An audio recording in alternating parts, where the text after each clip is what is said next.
Jet, let's go na! Hindi, video. Yung ano, Kala ko na, picture. yung nanay ko ginagawa niya. Dali. Ano ba? Basta niya kagad yung dulo. Oh my God. Tagalin mo yung bawa yung kamay mo. Pag maganda, babasahin yung buong story. Pag hindi nila babasahin. Dito, tingin ka rito. Alam ko na gagawin mo dyan. Yung ipopost mo dun sa thread, like muna. Tapos may picture ko na. Bakit yung ending? Silent mo. Patingin. Oh, hindi yung mukha. Wala, ayoko na. Ilang libro na? Ilang libro na nababasa mo? Konti pa lang yun. Konti pa lang ba yun? No. Kumpara sa nanay ko. Basta, Marami ba binabasa? marami siyang ano libro sa Tanggalin mo yung ulo, Mick, tanggalin mo yung ulo. Yan na yung fantasy Jet. Na babae. Katawan ng babae.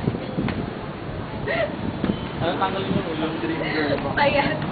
Uy, paano si ano? Paano si Elise? Paano si Elise? Paano Dito si na Elise? nagsabi ng lollipop. Oh, pakita mo naman sa amin yung tsura ni Elise. Oo nga. Dito nagsabi sa akin ng lollipop. Ano yun? Hindi kasi di ba paghipon kain katawan tapos ulo. Pag lollipop daw kain ulo tapos katawan. Pero kaya lollipop. Kasi ka. Nakaganito pa yung... Uy, drink. Para talaga. Ano? Inaalagaan ko yung legs ko eh.